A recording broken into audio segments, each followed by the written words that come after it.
रणनीति भी नहीं और राजनीति भी नहीं, यहाँ स्थानीय नीति बना रहे हैं। स्थानीय नीति का हम लोग प्रारूप बनाए हैं। आज से नहीं, जब से झारखंड राज्य बना है तब से हम लोग स्थानीय नीति का जो है ना खोजबीन किया। झारखंड में, पूरे भारत देश में कब स्टेट रिओर्गेनाइजेशन कमीशन बना, राज्य पुनर्गठन आयोग, उसका अध्ययन किया है।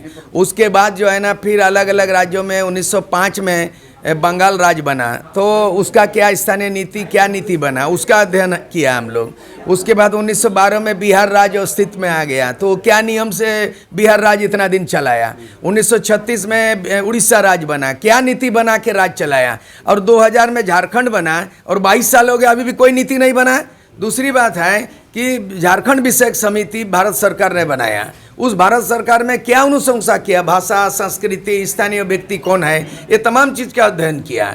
उसके बाद जो है ना वो विभाजित बिहार में स्थानीय नीति को लेकर बाबूलाल मरांडी के समय में बवाल खड़ा हो गया और उसके बाद हाईकोर्ट में चला गया, तो हाईकोर्ट ने बोला वो संवैधानिक है। तो कौन सा चीज़ जोड़ना चाहा है, अर्जुन मुंडा मुख्यमंत्री थे, बीजेपी सरकार, क्यों संशोधन नहीं किया। फिर आया 2014 से लेकर 2019 तक आया, और वो रघुवर दास सरकार में जो 1985 में जन्म लिया और जो यहाँ मैट्रिक पास किया, जो दुकानदारी किया, जो यहाँ नौकरी किया, इनको स्थानीय माना, वो गैर संवैधानिक था। और उसके बाद इतना दिन के बाद जो है ना हेमंत सोरेन पहले बोला कि 1932 लागू नहीं हो सकता है और ये हाईकोर्ट टिकेगा नहीं, लेकिन आनंद फानन में हड़बड़ी में गड़बड़ी कर दिया। 1932 को आधार वर्ष मान रहा है, आधार खतियान। ये अलग अलग समय में अलग अलग जिलों में सर्वे हुआ है। हम लोग बोल रहे हैं 1932 से के नहीं हो सकता, हम लोग तो 1964 के हैं, कहाँ से 1932 लाएंगे हैं। संथाल प्रणाम में 1925 का है, वो लोग कहाँ से लाएगा। एक गढ़वा, चतरा, पलामू उन लोगों का अलग से है। तो हम लोग पूरा सर्वे का रिपोर्ट निकाल लिए हैं। हम लोगों का कहना है एक लाइन में लक्ष्मण रेखा हम लोग खींच रहे हैं कि 32 भी नहीं, 64 भी नहीं, एक लाइन ऐसा है कि जिले के अंतिम सर्वे सेटलमेंट का जो रिकॉर्ड ऑफ राइट्स है उसको आधार माना जाए।